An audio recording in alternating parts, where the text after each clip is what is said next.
and today's guest is an old friend, meaning a couple of years old. She's been on here a couple times before, and her name is Leslie Miller. She's been here in different capacities, and today she's coming in with her, there she is, psychotherapist hat on, and I live, well, we've talked on the phone, but talk live here, and she always gives such important information, especially for people in our community. Hi.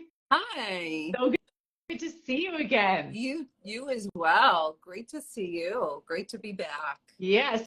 So Leslie, for people who haven't seen you in the past, because it's been a while, it's been like a big space since you've been on, can you just introduce yourself and say what you do? Yeah. So I'm Leslie Miller. I'm a psychotherapist and mindful movement teacher in the Boston area. And I've worked with people who are experiencing relational trauma for many years, many of which have been court involved, which is how you and I have overlapped. And I do a lot of work with trauma and psychotherapy, things like EMDR, but I'm also getting back more into my roots of the mind-body work, doing trauma-sensitive yoga, Pilates, meditation, that kind of good stuff. So yeah, and this is not just like for fun. This is to survive, especially when dealing with all this trauma, especially the trauma of high conflict relationships, divorce, post-judgment battles. So today we agreed we're going to talk about recognizing trauma and what strategies people can use to manage it, because, you know, we love to say, here's what you can do now, not just say, oh, it's too bad that it's happening. So can you first talk a little bit about some of the indicators? Like, how does somebody even know that they are experiencing trauma? Because that word is thrown around all the time. I mean, like, oh, I'm triggered by reading an article, but I don't think that's the same thing, right? It could, you know, it depends on what your trauma is. So trauma is really anything that overwhelms your ability to cope and sit squarely where your sense of safety feels compromised. So, you know, if your sense of safety is compromised by reading something that is really going to put you over the edge, then, you know, it's not exactly, you know, the trauma isn't caused by reading something upsetting, but the trauma was already there. Mm-hmm. And the problem with trauma is that it's really hard to work with because it truly is stored as a sense memory and an emotional memory in the body. So talking about it, thinking about it doesn't tend to always help as much as we would like, because we can't even access it as memory. It's like when you think about something that was so overwhelming and frightening, you remember the feelings. You remember either feeling frozen or nauseous or like you wanted to run, whatever those feelings were, or maybe the sense of a color, you know, that things sort of like you almost go into like a tunnel where things become sort of blank or white, or that you can't hear as well, you know, that sensation of just not being in your body at all. Almost like is that what disassociation is? It could be that can relate to dissociation. Yeah, I mean, people, when they dissociate, it's generally a trauma response where, you know, you just can't be fully present. It's as if the way trauma impacts us, it's like it's happening in the here and now. So when we are triggered, it's like we go right back to where we were at the origins of the trauma. Mm-hmm. Despite all our understanding and some therapy and reading about it. Wait. Oh, okay. Sorry, you popped out for 1 second with the volume. I know whenever a call comes in, it pops out. Say it again. I turned that incoming call notification off. I hope it's not me. I'm sorry. Yeah. So okay. So what did you just say, Leslie? I I'm not sure. But Jen, I don't know either. distracted. No, I think that it's important to recognize that reading about trauma, thinking about trauma, and talking about trauma and understanding it often isn't enough. And that's the challenge with trauma. I was going to say that we often talk about, and you know this obviously, that our body stores trauma. Are there more common areas of the body that where trauma is stored, or does it depend on the person? Does it depend on the type of trauma? That's an excellent question, and I wonder about that also. And I think that for women, a lot of things can be stored in our hips, and hormone imbalances can also be triggered by things like trauma. But it's really hard to generalize because the research is not really that robust on this area.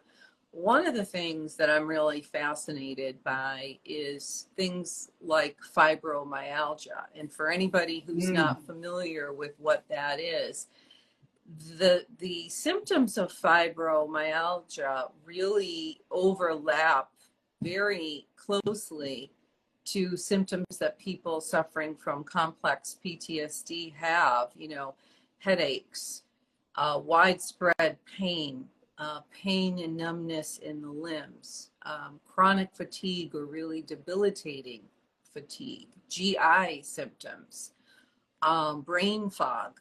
All of those things really associate very closely with PTSD and CPST. So there's more and more coming out that suggests that is fibromyalgia, in fact, trauma stored in the body. I mean, the medical community, they're going to give you medication, they'll give you things you can do. And I'm not in any way indicating that it's not a real thing as far as that it's not really painful and causing physical disruption. But it is interesting. So there's was recently a sort of a review of the few studies that do exist on this connection between trauma and fibromyalgia. And it certainly appears that there's a correlation between mental health issues like depression, anxiety, and most definitely trauma, that there was a trauma either in childhood that was experienced that was very significant, or a trauma of an emotional type or physical right before the onset of the diagnosis of fibromyalgia. So I find that really fascinating, that how much the body may really respond to our emotional states. Yeah, I have been hearing a lot about autoimmune disorder. Right. And I know my daughter, for example, she was diagnosed with celiac when she was in 9th grade. All of a sudden she started, and it corresponded to a little bit of time after her father and I split up. And have you also heard that things can be present for a long time, but then something sets them off? And of course, obviously, it was a really bad situation between her father and I wonder how much that impacted her that I didn't realize, and maybe she didn't even realize. Yeah. I think that often autoimmune disease is triggered by chronic stress. I mean, no one can absolutely say with a 100% certainty that would have, happened or not happened had that stressor not been there. But the onset of autoimmune disease or chronic illness often comes following long, prolonged periods of stress, when our coping skills are being stretched to the limit. Yeah. I think there just needs to be a lot more research done on this, the mind-body connection. I think we do lip service to it, but it's not, the pharmaceutical companies that fund the research certainly are not going to do research in this area. because, they want to give prescriptions. So how do we deal with stress prevention, trauma, dealing with our traumas, working them through so that we don't become vulnerable to chronic illness? Yeah, Prevention. right. Right. And I know COVID made so many people's situations worse. I was talking to a doctor the other day and said everybody also is focused on how we are starting to come back emotionally after this global epidemic, and that our bodies also have to come back from it. That Right. there's a connection between the two, and sometimes people don't realize it. Like, I'm thinking, why did I gain this weight that I never had? Like, even with exercising, and also what you talked about regarding hormone imbalance. It's like sometimes it doesn't make sense. Like, what's going on in my body that's changing? And when I've talked to people that are trauma informed, they said you probably are really stressed and you might not even realize it. Right. Well, what's interesting about the pandemic? The pandemic changed a lot of things for me also. I started to really understand trauma in a different way because every single client I spoke to had trauma, whether they knew they did or not, including all the therapists and including myself. And so I'm like, we are all triggering each other. And, this is one big just mess of everyone is experiencing trauma. So for people that think they haven't experienced trauma, if you lived through 2020 pandemic, you absolutely understand trauma on some level. And what's really interesting to me is that when you ask somebody about that year where we were quarantined, people can hardly remember it. Yeah. It's a blur. Your sense of time, almost, whoever you talk to, it's like, yeah, I don't even really exactly remember it, but I remember it was awful. Or, that's trauma. You don't really remember. Your sense of time is shifted, right? You're not really in your body and you're not really in the here and now. You're somewhere else. You're future focused, you're safety focused, maybe you're in the past, but you're not really in the present. Yeah. So what about when someone, like, our clients are dealing with high conflict relationships, especially in the legal system, and it takes years for resolution just in the court system. And then there's the aftermath of still trying to process everything that you went through. So how can it affect a person who is in this chronically emotionally stressed out state, almost like the fight or flight, or we call it survival mode? How does that affect us and our abilities to deal with anybody? And I'm thinking especially dealing with high conflict people when you're in this battle and you are completely traumatized and being re-traumatized on a regular basis by having to deal with the court stuff, being bullied by opposing counsel, not being believed, other people not understanding you. The list goes on. Yeah. Yeah. Oh, that whole list. That's court. That is this population that you're working with for sure. All of those things. So it's really, really hard to reason with yourself to say, I'm going to go and do a yoga class and feel safe today, when you're going to check your email and get, have the fright of your life because opposing counsel has, decided to take you back into court, filing more motions. These are all threats to your safety and security. What you can do while you're going through this is monitor your responses. So it's really important to understand that once you're triggered and you become defensive. So we've talked about this before in the past, that being defensive is not going to be helpful in dealing in court or with a high conflict personality. Once you are in defense mode, you're lost. You're really going to lose a lot of ground and you're going to lose your way. So strategies to get back into your body, to ground yourself so that you can remind yourself that you know the truth, Only, the truth doesn't have to, it's really not that subjective. You know what it is. The other party knows what it is. It doesn't matter how much somebody comes at you to suggest otherwise. So your body is telling you all the time what is the truth. So taking a moment to ground yourself and remind yourself that you know the truth, that you're here, you're okay, you're not, you need to get, like, sort of peel your nervous system off the ceiling and get back into your body. And there are things you can do. Grounding techniques, that's something that can be done absolutely anywhere, anytime. It's one of my favorite tools, and I tell people to do this if they're going to have to be in court, or they're having a difficult conversation and they're feeling themselves becoming reactive and defensive. Taking a moment to just simply feel your feet on the floor and notice that sensation that your feet are actually touching the floor.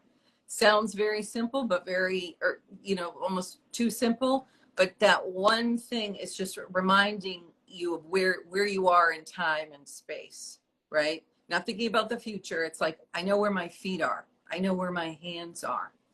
You can also scan your environment and find something to focus on. Maybe it's a pen on your desk. Maybe it's a picture on the wall. Maybe it's a stain on a curtain that you're looking at in a not too pleasant environment. But you're going to really observe what you are seeing, like looking at the color, looking at the shape. What do I see? What do I hear? Notice sensation in your body. It's just a way for you to simply bring yourself back to what's happening with you. Does this heal trauma? No, but it will de-escalate your anxiety and help you through a bad situation. That's really interesting. I was writing like 4 different notes. I'm like, I want to say this, and this as you were talking. So when you talked about how people are put into defense mode when something happens, which happens all the time in our lives, especially in this community's life, I heard something by a parenting expert a couple of weeks ago that I keep repeating. And she said, your first feeling is not your fault. So it's almost like you have to accept that you are going to feel defensive, and that's okay. Like, you're allowed to have that knee-jerk feeling inside, but what you do with it after, then that's your responsibility. So you can't choose to have that first feeling, but afterwards you can choose to say, okay, I'm freaking out. I can't help it. Like, people often say, well, I should feel better. I shouldn't have that reaction anymore. This much time has passed, but you can't help it. So just have that feeling. And then, like you said, Leslie, no, okay, this is my nervous system. I love that. You got to peel your nervous system off the ceiling. Like, this is my nervous system freaking out, and that's normal for me. So knowing that that's what happens, what can I do to calm myself down? The other thing that you said that stood out to me was how, you'll get something in an email like opposing counsel, they filed another motion. It's like, oh my gosh.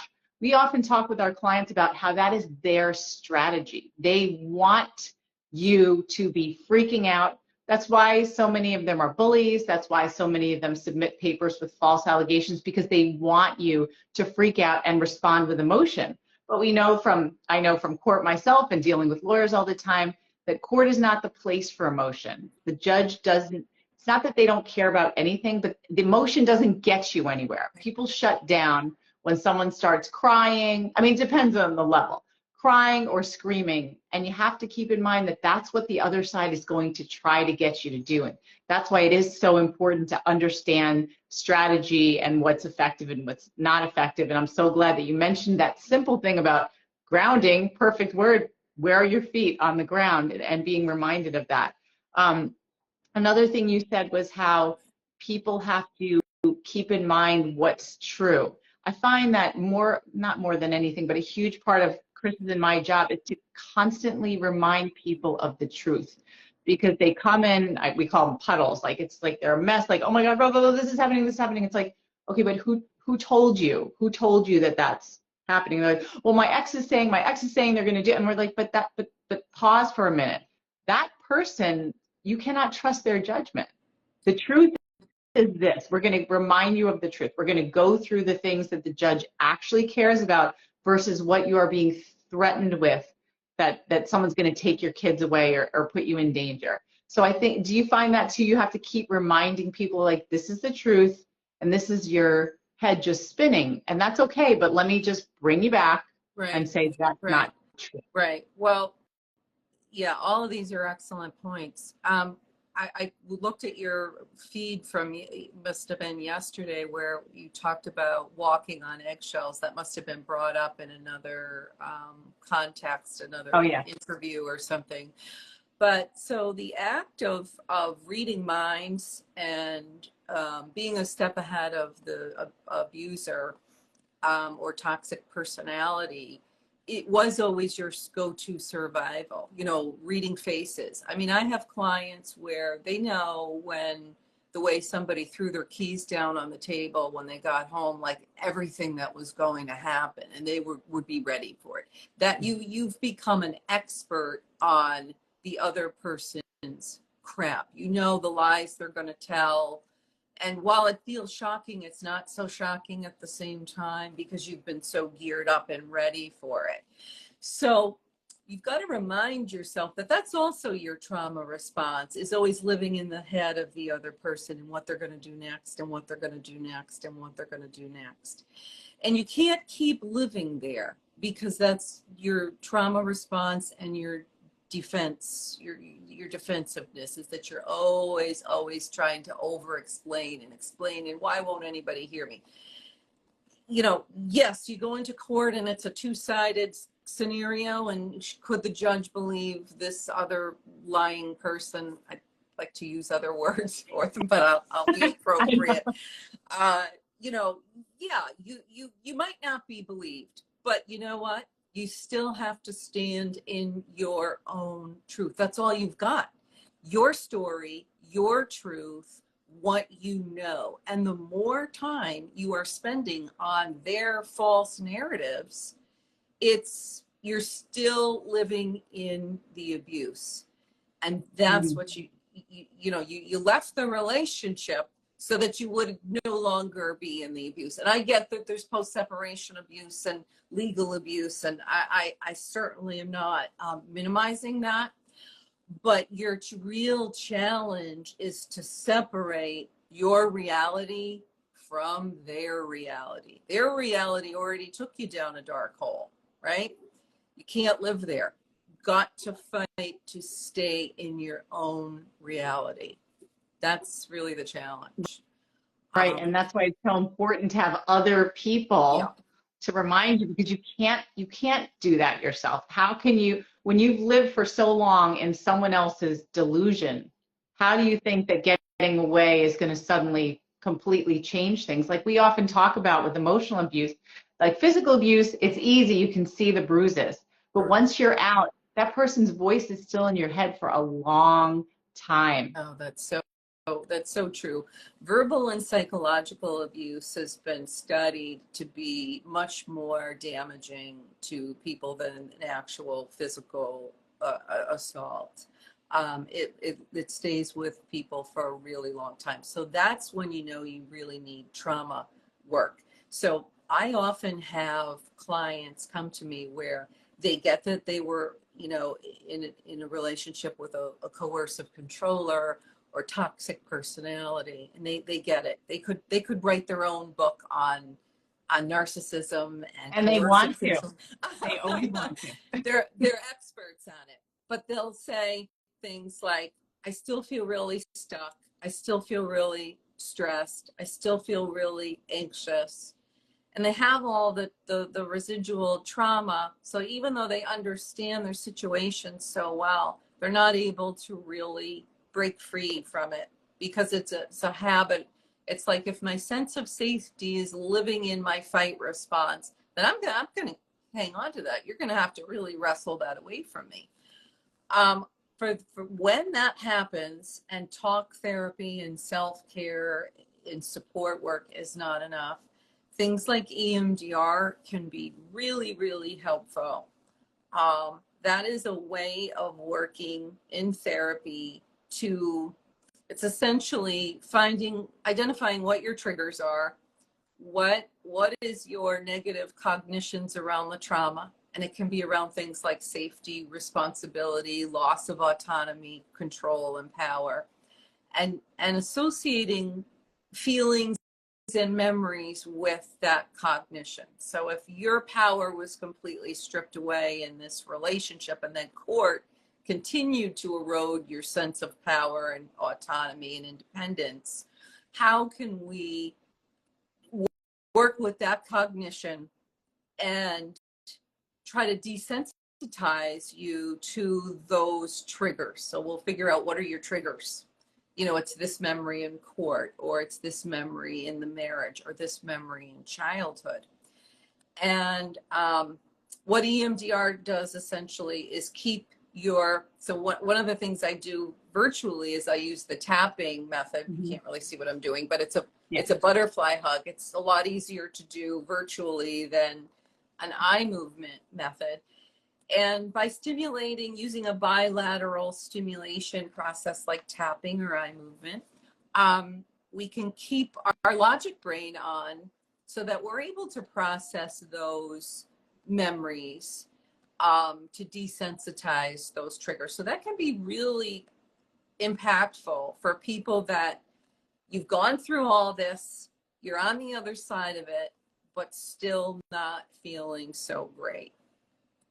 Yeah, I mean, my partner Chris tried EMDR right before COVID hit. I think he only had 1 or 2 sessions, and it was life-changing. And I think one of the things the therapist had him do was think about a memory that made him so uncomfortable. And then she went through the process with him, and it worked. It desensitized it. It was in just a couple of sessions, 1 or 2 sessions. It was amazing. And also with tapping, I know my son in general is very suspicious of certain things that seem so easy. And we tried, before he was taking his driver's license test, I was like, let's just try it, because he was really nervous. So we were sitting in the car. I was like, and I just read a book on tapping. I was like, let's just try. I know you think it's dumb.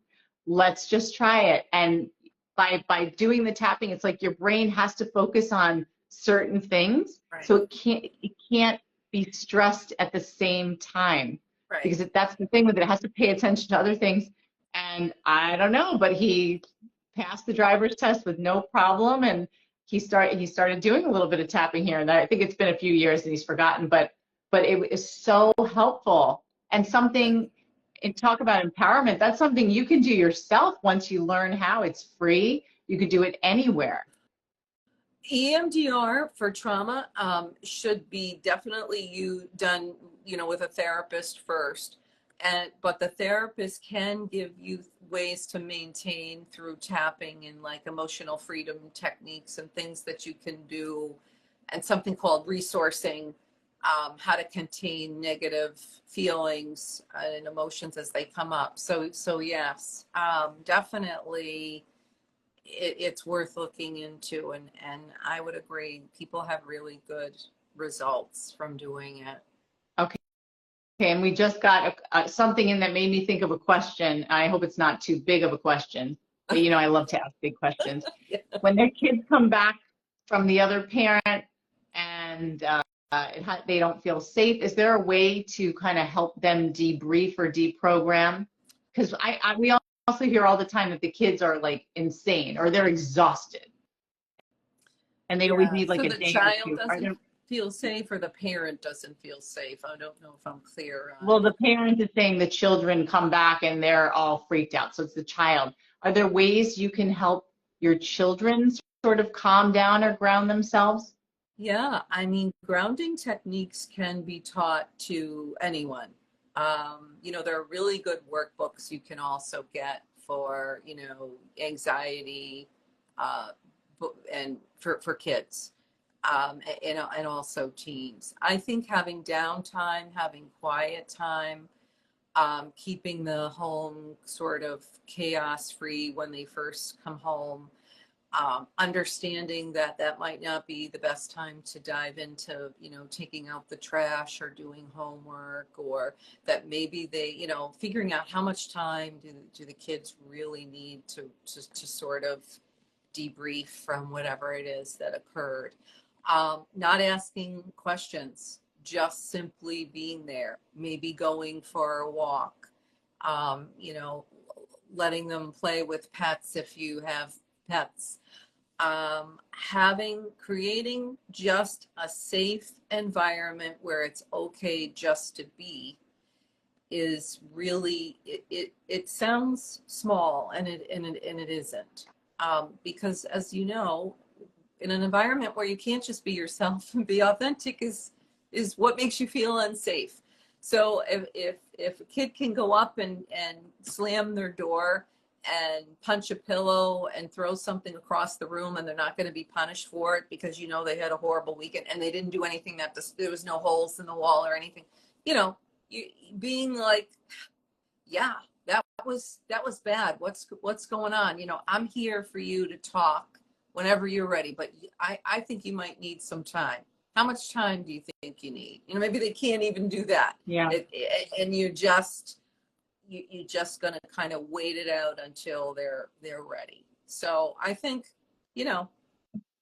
it's like being you want to be almost like, think about like things that de-stress us, it's like massage, having quiet time, floating in a tank, of like salt water or something. It's like, your nervous system has been on overload. So things that slow it down, where you're not stimulated by loud noises, even a loud television can be really dysregulating when we're anxious. That's interesting. I'm thinking also maybe not having scheduled activities, Right. so that they could come home. It's not like, okay, we have to get ready, because it's like they just came from having to maybe present themselves a certain way, to just be, like you said, I have nothing I have to do. I could just lay in my bed, do nothing. I could read, whatever, play with the dog, nothing scheduled. Right. Yeah. Right. That Yeah. makes sense. Yeah. What about, you had mentioned that it's really important in these stressful situations to have boundaries and self-care. Tell us more about that. Yeah. So boundaries are, we just can't get healthier without them. So it's not only saying no to responsibilities that it's just too much. There's people that get involved in relationships where they're really doing more than the lion's share of the work all the time, and even on the emotional sense, just tend to take on too much. They don't know how to say no.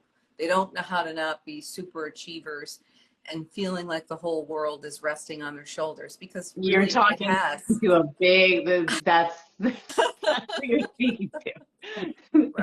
Right. So it's understanding that if I disappear a little bit today and do some self-care, what is really going to happen? Is the world really going to crumble? You need to have boundaries around your time, and you also need to have boundaries. I mean, one of the things about grounding and staying in your own truth is that's a boundary. It's a boundary that you will not go into the other person's reality, that your reality is a safer, better, more accurate representation of life, and you're going to stay there. And that's a boundary. When we are, chronically guilted, we are losing our sense of boundaries, because guilt is often, we assign it inappropriately. Like, well, I'm guilty, I should be doing this, and I should be doing that, and I should be, no, the boundary has to be around yourself. And certainly for, when it comes down to communicating with your toxic situation, your ex, their lawyer, your lawyer, I always tell people, use that BIF method, that brief, informative, friendly, firm. That is a lifesaver. It's like, you don't have to get into that slide into that sinkhole. Keep it simple. That's a boundary. Yeah. People often talk about boundaries where they'll say, I want the other person to stop, so I'm going to set a boundary. But that's not what a boundary is for, right? The boundary is for you to protect yourself, because they're going to do what they're going to do. It's how are you going to respond in a way that you can still protect yourself, if that's possible. Exactly. It's controlling what you can. And often with a toxic personality, there's not a lot that you can, they're going to do what they're going to do. But you can control how often you respond, how often you check your email, how often you respond to text messages, really controlling what you will and you won't react and respond to. That's really, really important. Otherwise, you're giving up your life to stay in the battle, and your life has, a lot of value. I mean, these years with, for people that have children and are going through this with kids, this is all you get. This is your time. This is precious. It won't be around forever.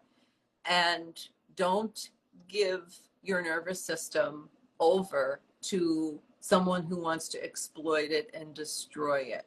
You need you, your kids need you, and that's a boundary.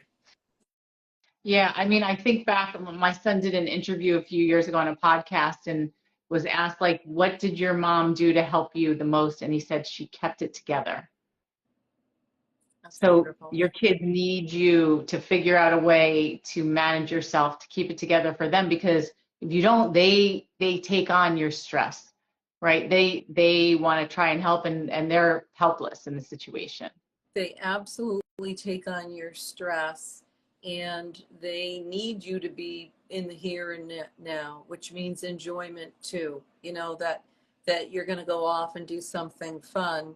And if, your phone is blowing up with a lot of hate texting, you're not going to be able to really be present at the game or at the mall or whatever the activity is.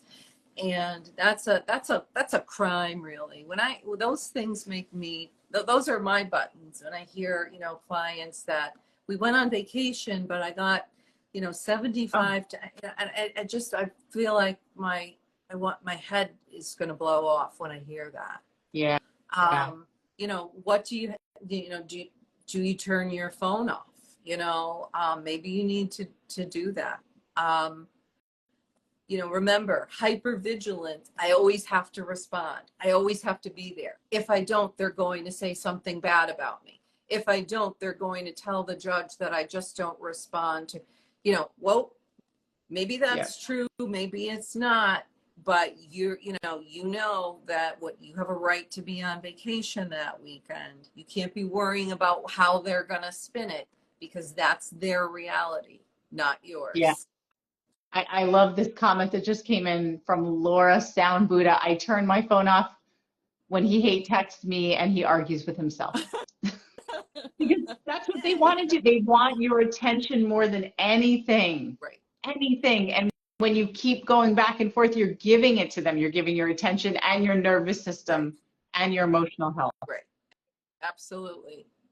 Absolutely. I mean, if you really want to get under somebody's skin, don't respond. I mean, there's not more, that's the biggest insult to somebody who is toxic and narcissistic, is to be ignored. That's what they don't want. You're not worth my time. Right? There's a book that I read a few months ago that I always recommend to our clients, and whenever I have a chance to. It's called The Power of Fun by Catherine Price.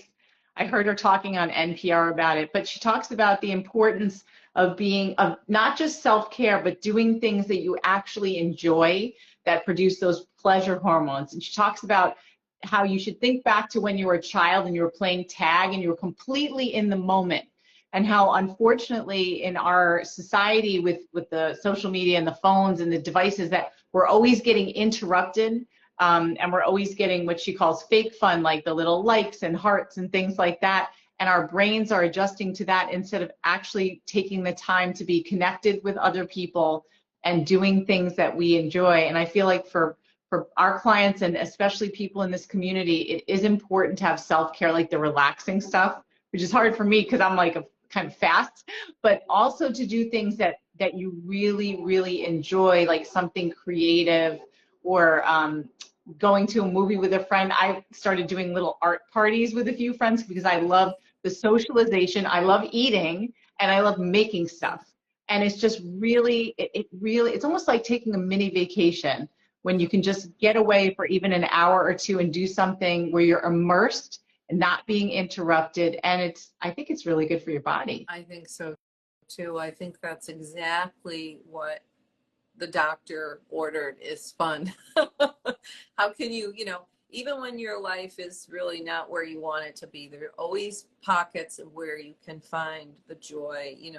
You've earned that. You've been through, some really bad times just to get to this place where you're trying to fight for your freedom now.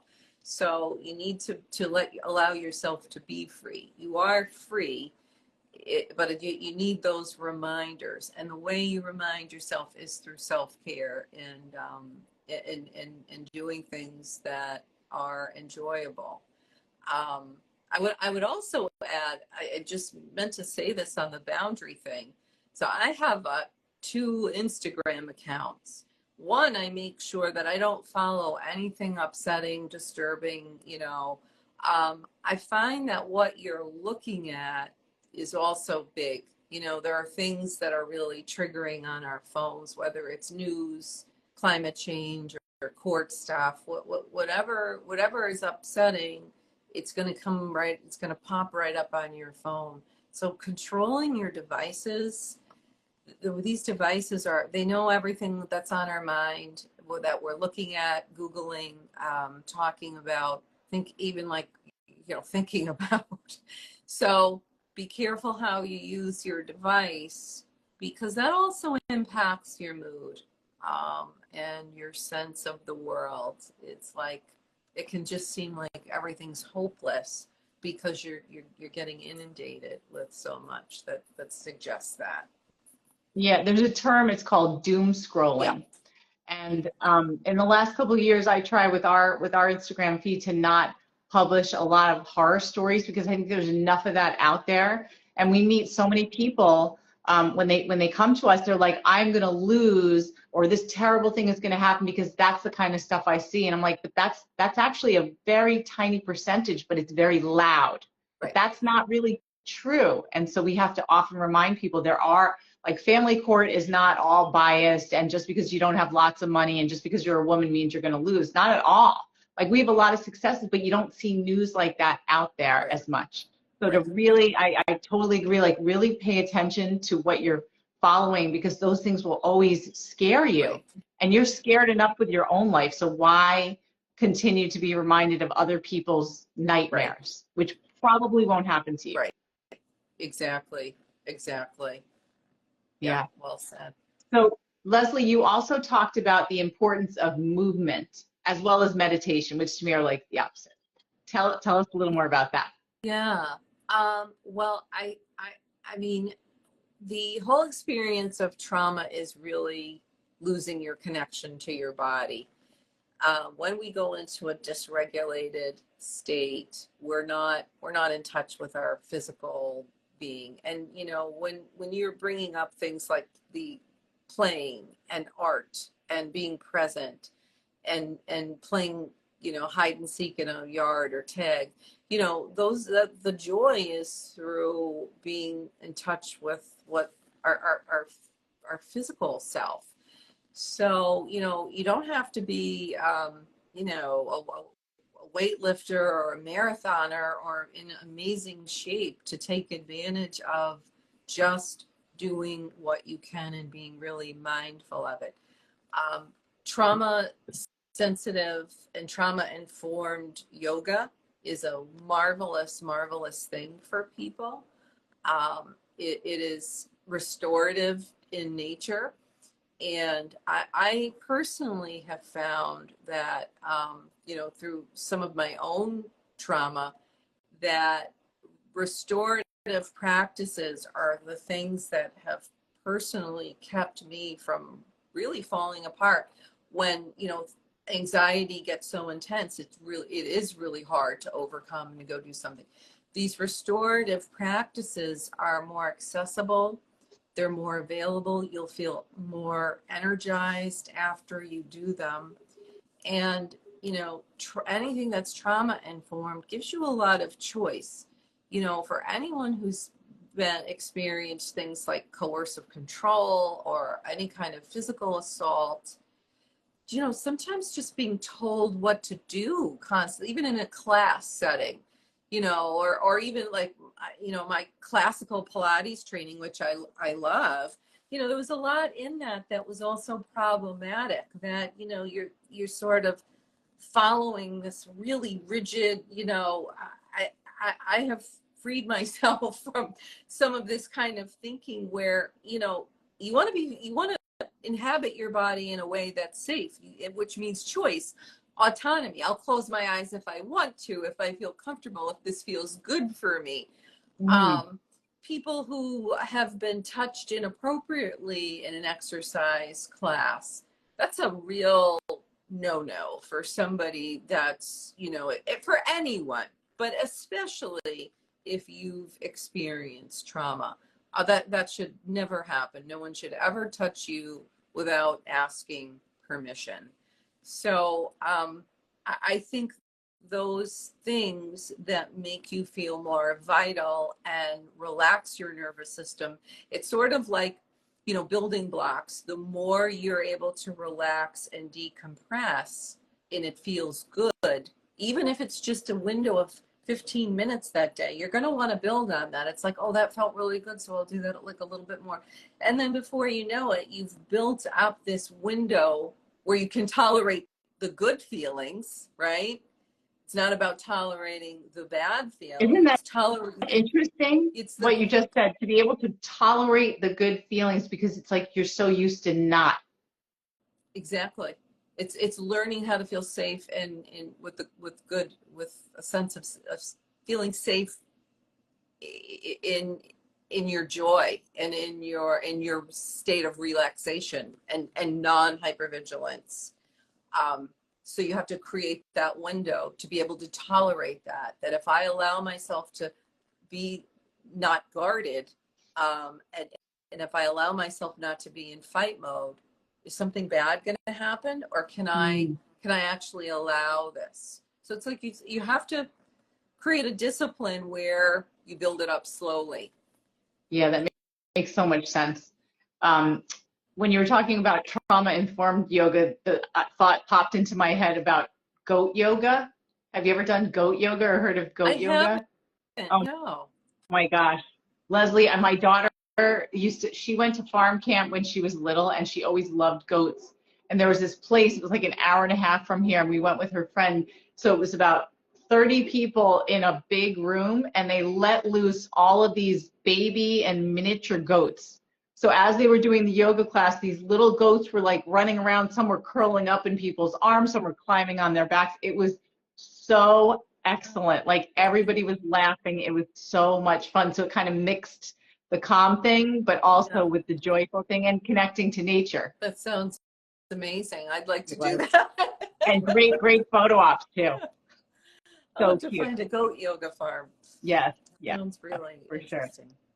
So I'm looking at the time, like, oh my gosh, it's almost an hour. Flew by as usual.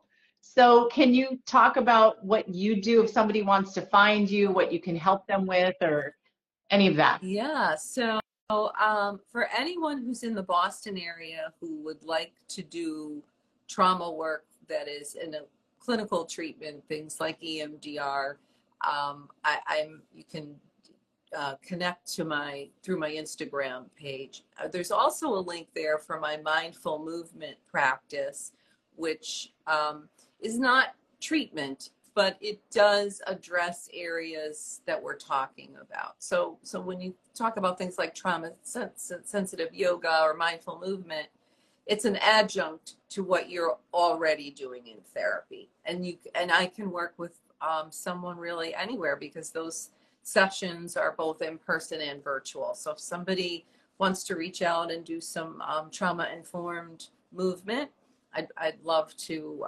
connect with them. Okay, great. So it's restorative psychotherapy. I'm going to put it in my, of course, the description. Yep. Yeah, restorative psychotherapy. And on my page, there's a link to mindful movement with Leslie. So I've sort of got these two lives going now. It's a little, but either way, you will find me. So great. All right. Well, thank you so much, Leslie. And I'm hoping we can meet in person one of these months. I would love to. I would love to.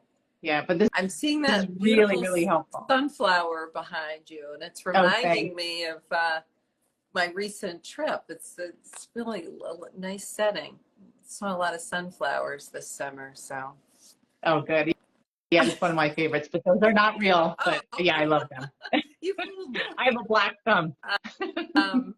Yeah, no, it would be great to meet in person. I would love that. I love you guys. I love everything you do. You know that. Thank you. We love you too, and we love how helpful you always are to our people. So thank you again for coming back, and I'm sure we'll do this again sometime. Terrific. All right. Thanks for Talk soon. All right. Okay. Take care. Bye. Bye-bye.